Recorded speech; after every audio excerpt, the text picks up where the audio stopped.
फिर से उपचुनाव के रण का जिक्र कर लेते हैं। 7 सीटों पर उपचुनाव राजस्थान में है और सुबह से ही लगातार ये महाकवरेज हम आपको दे रहे हैं। हर एक बड़ी खबर आप तक पहुंचा रहे हैं, चाहे फिर वो देवली उनियारा से जुड़ी हुई हो, दौसा से जुड़ी हुई हो। और अभी वोटिंग परसेंटेज भी हाल ही में सामने आया है। दौसा में सबसे खराब वोटिंग परसेंटेज नजर आया है। इसी बीच बड़ी खबर, इसी बीच टॉक से बड़ी खबर है देवली उनियारा विधानसभा उपचुनाव और बीसलपुर गांव के ग्रामीणों ने फिर मतदान का बहिष्कार किया है।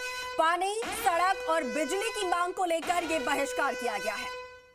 लोकसभा चुनावों में भी ग्रामीणों ने बहिष्कार किया था और अब एक बार फिर से जब उपचुनाव है तो उसमें भी बहिष्कार किया गया है। ग्रामीणों की मांग कि पानी, बिजली, ये जो एक मुहैया करवाने वाली चीज है और जो रोजमर्रा में जरूरत है या कहें कि बुनियादी चीजें जो हैं, जब वो पूरी नहीं होती है तो आम आदमी परेशान हो जाता है और वो ये सोचता है कि आखिर हम वोट दें तो किसे दें, किसी को भी वोट दिया जाए लेकिन कार्य होते नहीं है, चाहे वो बिजली से जुड़ी हुई समस्या हो, सड़क से जुड़ी हुई हो जी, या फिर पानी से जुड़ी हुई समस्या। और उसी को लेकर बहिष्कार किया गया है चुनाव का।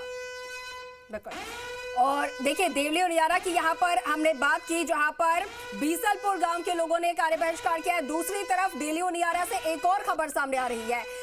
राम जनगंज मतदान केंद्र पर ग्रामीणों ने यहाँ पर बहिष्कार किया और बूथ संख्या 234 मतदान केंद्र पर चुनाव का बहिष्कार किया है। कई दिनों से मूलभूत सुविधा से लेकर कई जनप्रतिनिधियों को वो शिकायत कर चुके हैं, लेकिन उसके बावजूद उनकी सुनवाई नहीं हुई। और उसी को लेकर रामजनगंज मतदान बूथ पर चुनाव का बहिष्कार किया गया है।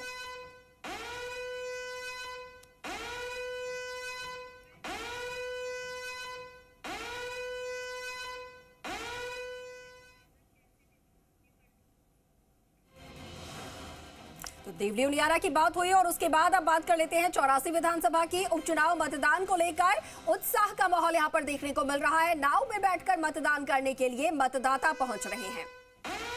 कडाना बैकवाटर क्षेत्र में टापू पर बसे मतदाता पहुंचे मतदान करने के लिए। सलाखड़ी बूथ पर आकर मतदान किया है। 129 मतदाताओं ने नाव में बूथ पर पहुंचकर मतदान किया है।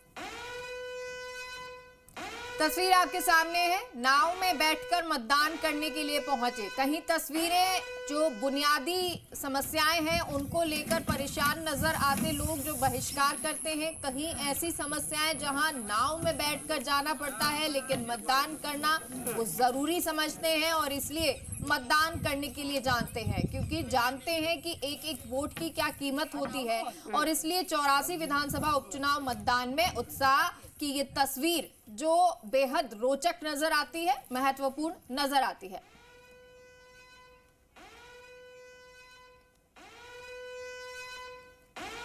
तो टॉप से बड़ी खबर, देवली उनियारा विधानसभा उपचुनाव और बीसलपुर गांव के ग्रामीणों ने एक बार फिर से मतदान का बहिष्कार किया है। फिर से इसलिए कह रहे हैं क्योंकि लोकसभा चुनाव में भी यहां के ग्रामीणों ने मतदान का बहिष्कार किया था। पानी, सड़क और बिजली की मांग, यानी कि जो मूलभूत सुविधाएं हैं, उन सुविधाओं को लेकर जो लोग हैं यहाँ के नाराज हैं क्योंकि वो सुविधाएं उनको नहीं मिल पा रही है और उसी वजह से मतदान का बहिष्कार किया गया है। तस्वीरें आपको दिखा रहे हैं। ग्रामीण एकत्रित है लेकिन अड़े हुए हैं कि मतदान नहीं करेंगे क्योंकि किसी को भी चुनकर लाए उनके लिए काम नहीं किया जाता, उनकी जरूरतों को पूरा नहीं किया जाता।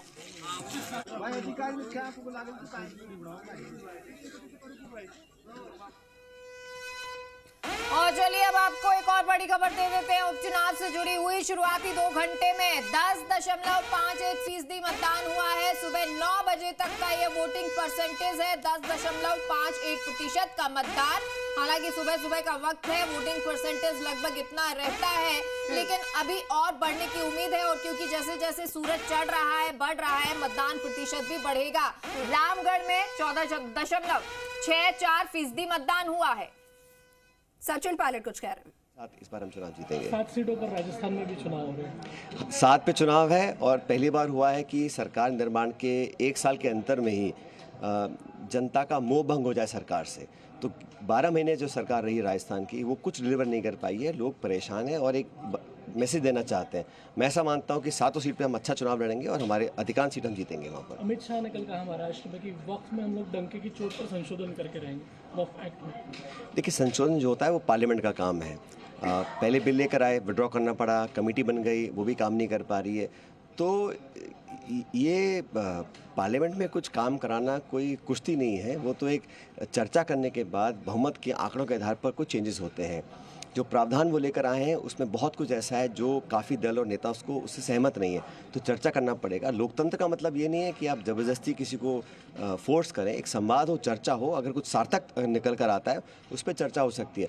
लेकिन मनमानी तरीके से जो पिछले लोकसभा में करते थे, इस लोकसभा का जो गठन हुआ है उसमें बहुमत उनके पास नहीं है। योगी जी जो नारा लेकर आए बटेंगे तो कटेंगे, उस पर उन्होंने कल टिप्पणी की। उन्होंने उदाहरण दिया कि मल्लिकार्जुन खड़गे के परिवार को भी इस तरीके से रजाकारों ने मार डाला था, उस पर वो कुछ नहीं बोलते, चुप्पी साध देते। देखिए, जो ये सवाल उठाते हैं उनको समझना पड़ेगा कि खड़गे साहब एक गरीब दलित परिवार में पैदा हुए और उनके साथ बहुत ज़्यादतियाँ हुई और वो एक बड़े दिल के आदमी हैं।